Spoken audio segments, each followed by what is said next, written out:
programación en la mañana de la 94.5 FM del Pueblo, La Otra Radio, las opiniones que importan.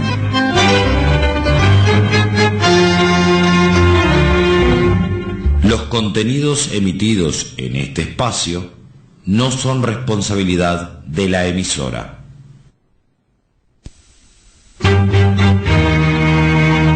En las opiniones que importan, contamos con la colaboración del doctor Rómulo Rodríguez Canzani, nacido en Mendoza, quinta sección, en el año 1935. Familia de origen netamente campesina, cursó escuela rural, recibido de doctor en medicina en el año 1967. Tuvo militancia estudiantil y gremial universitaria. Integró el MLN, Movimiento de Liberación Nacional Tupamaros. Preso político hasta el año 1985. Reintegrado después de su liberación a los cargos obtenidos por concurso, militando hasta la fecha. En las opiniones que importan, Rómulo Rodríguez Canzani. Lunes. Minutos después de las 10 de la mañana por 94.5 FM del Pueblo, La Otra Radio. Buenos días, audiencia de la 94.5. Hoy, bajo un poco lo que podríamos decir el título de ¿Se complicó la mano?, nos vamos a meter de comentaristas internacionales para iniciar. En Brasil se produjo una movilización espontánea popular que los opinólogos atribuyeron al principio a estudiantes de clase media y alta que pedían un boleto barato. Claro, luego eran muchos los estudiantes y la prensa grande, entre comillas, pro capital financiero, fue cambiando el verso. La televisión venezolana transmitió en vivo y desde los mismos barrios pobres brasileños, y aparecieron otros reclamos de la gente: educación, salud, protesta contra la corrupción, protesta contra los gastos superfluos en estadios, denuncias de desalojos de pobladores para las obras del Mundial, etc. Y entre tanto las manifestaciones se extendían a las grandes ciudades brasileñas y a otras ciudades menores, y los manifestantes eran centenares de miles en todos lados. La población que participa es de todas las edades y se sumaron hasta los pueblos originarios del Amazonas, a quienes las multinacionales extranjeras, que permite el gobierno que actúen depredando y destrozando la naturaleza, matan y expulsan de sus bosques, todo lo cual lo sabe el gobierno. Entonces no parece ser que sea solo el boleto, que creo que es alrededor de unos 32 pesos uruguayos, el que fue la causa y el detonante de las manifestaciones populares. Esto se parece a cuando todos se hacían los bobos, cuando en Ecuador se empezó a pedir aquello de que se vayan todos porque decían que todo estaba bien, pero estaba mal, o cuando en Argentina de la Rúa se tuvo que escapar en helicóptero de la Casa Rosada, y parecía que todo estaba bien, pero estaba mal. El pueblo de Brasil reclama no gastar en obras para el Mundial, para lo cual el gobierno de Brasil se justifica con los mismos argumentos que aquí el gobierno uruguayo da para las mega obras. Dice que dan trabajo, que queda la obra hecha, etc., pero la gente ya olfatea que todo esto es un verso. Las mega obras como las de Botnia o de Montes del Plata en Uruguay no cambian la estructura productiva del país, que sigue estando en manos extranjeras. Por otra parte, el que gasta es el Estado, pero el que hace la guita es la empresa privada, que es quien usufructa de la obra, porque está toda la gestión privatizada. Y los brasileños conocen la experiencia de Grecia, que hizo algo parecido para las Olimpiadas. ¿Se acuerdan de las Olimpiadas?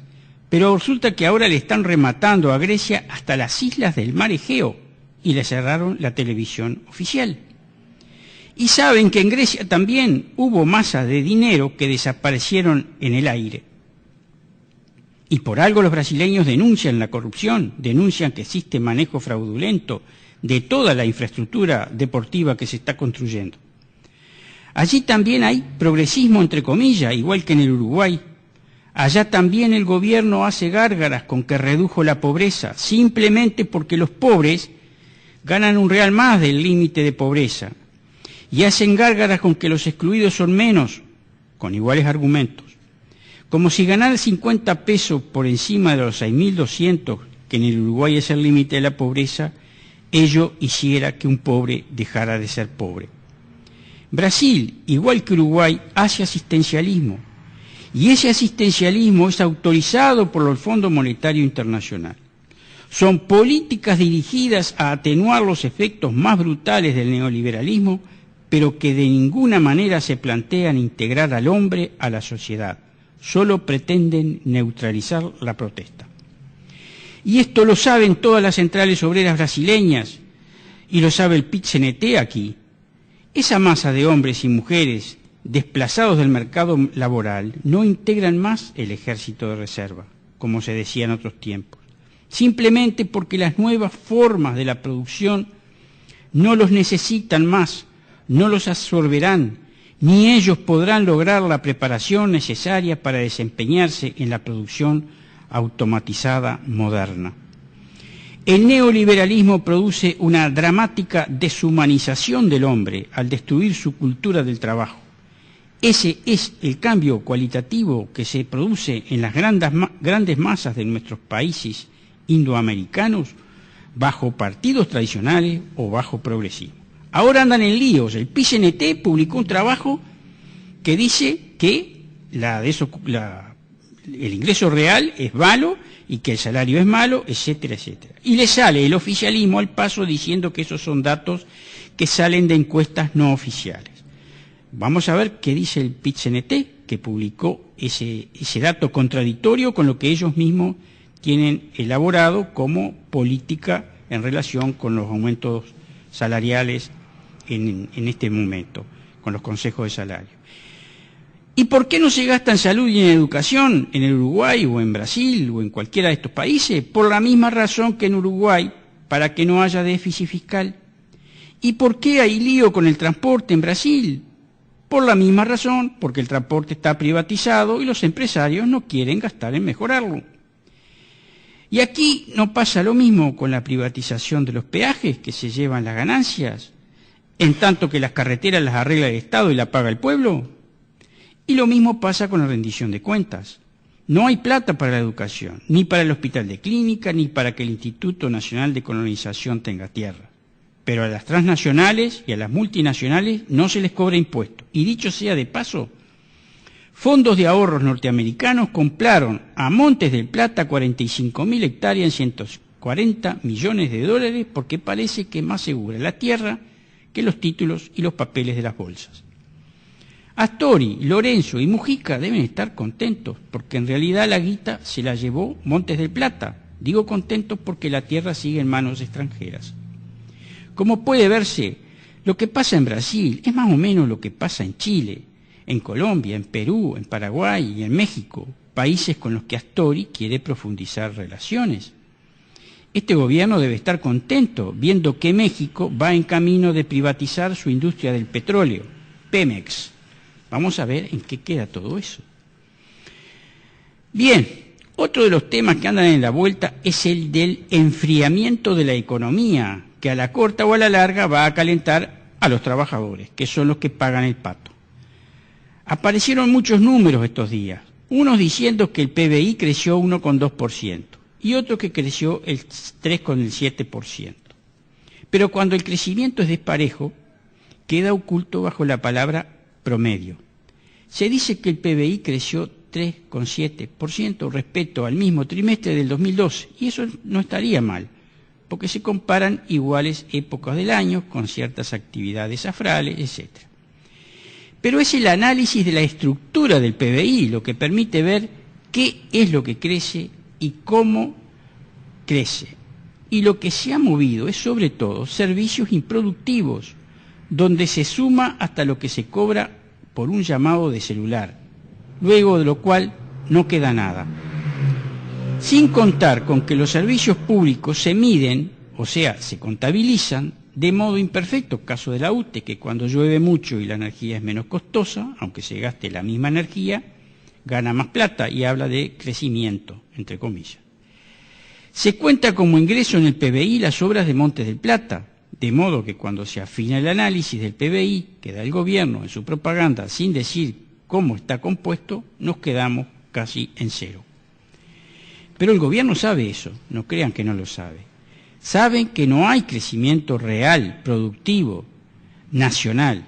Por eso plantea el congelamiento salarial y la rendición de cuentas será de gasto poco menos que cero.